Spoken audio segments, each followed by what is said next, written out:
All right, hello. Day 16, January 16th, 2024. New background. I think it looks a little bit better. I'm trying out kind of some new things that I think, I don't know, might work better. I've been doing a lot of research on what types of YouTube videos really just have the most success or do the best. And I think my aim as I do more of these journals will continue to still be true to form. This like me on camera talking, but I want to make tweaks, as I mentioned before. I want to make tweaks a little bit along the way, maybe add a little more structure, maybe start to edit, I don't know. But the exercise after 2 weeks of just talking has been super, super great. It's helped me, I think, build a lot more confidence in what I'm doing and how I'm speaking. I can already tell just in that little window of time that I'm improving. Just little things here and there. Even just how I communicate with an audience. Not even knowing what the audience is, not even really having an audience, just continuing to like make the video, put it out, build the muscle and grow. And so as I do that, I think I'd be remiss to not look at those early videos and say, okay, like you're doing your best, but like what would make this more engaging? Because ultimately, this is not something that like I would just do for a year straight necessarily with no additional thought put in. I don't know that I would feel a lot of creative joy or pleasure from that. I think I always need to kind of be thinking through these ideas and what the bigger concept is. And if we're all being honest here, anybody who makes a YouTube channel, they want subscribers, they want viewers, because that's the point. The point is to reach an audience and tell a story and convey an idea.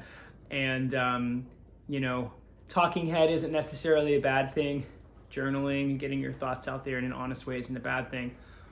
But if you fail to stay true to whatever the objective is, then you're not succeeding, whatever success looks like. So for me in particular, I will say that the journaling is helping me to continue building a cadence around this, and so it will look like this for a while, which I think is just fine.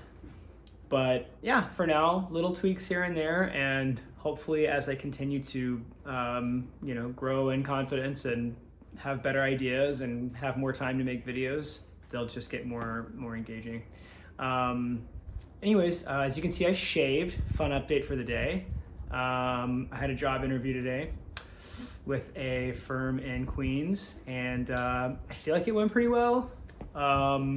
I really like the firm, and oh, that means my rice is done. I guess I have to cut the video. Be right back. Okay, the the rice is off the stove.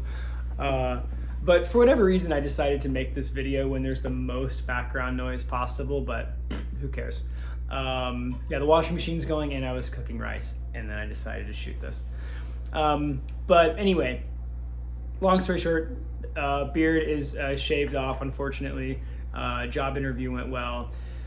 And sort of the gist of what I want to talk about for the rest of the time is about YouTube videos in general and what I'm kind of learning, and in particular this idea of finding your niche. Like, what is the thing that's going to connect you particularly with the people around you, your audience, whoever's going to be looking at your videos. And I watched this one video that talked about the archaeologist versus the architect. Oddly enough, being an architect, I found that interesting.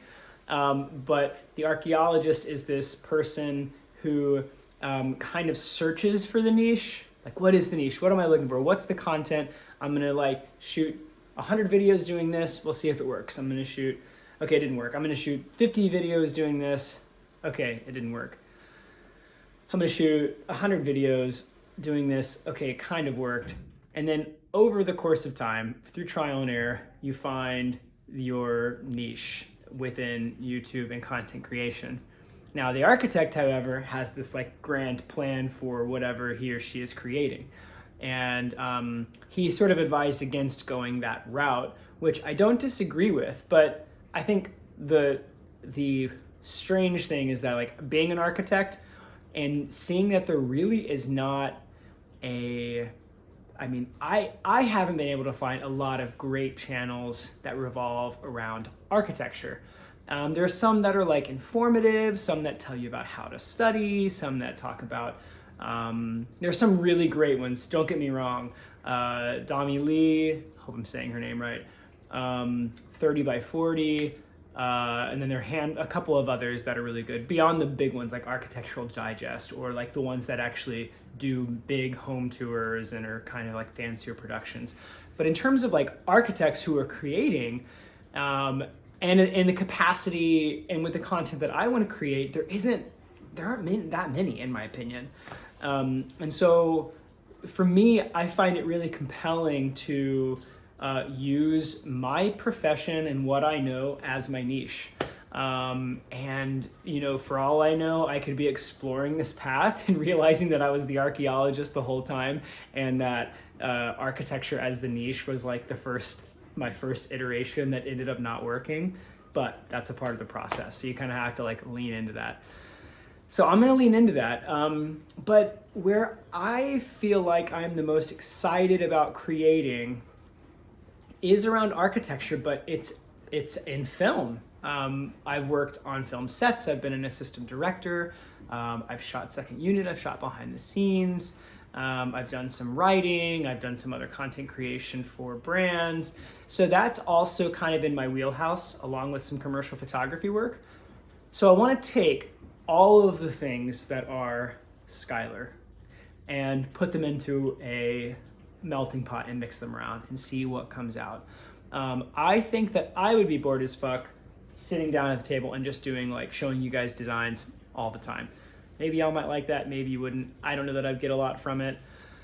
And this is really about both of us liking this process. So my niche being architecture to start, I think it will start with architecture and then kind of slowly evolve into something that probably looks more like Connor Price. Like he's into music and stuff, but I love his play on someone enters the room, has an idea, thought interjects, you see this twist, and then a product is created. And that's really compelling for me, and I think that could be really valuable. So I'm going to lean into that. I am going to do some design work and talk about that. And yeah, we're just going to let this thing be a self-exploratory process. Other than that, decent day overall. Dogs are good. I'm good. A little bit of a stressful month, but really got to celebrate the good days. I celebrate this good day knowing that I had a run yesterday. That's probably why I feel so good. So anyways, that's it. I will see you tomorrow, and adios.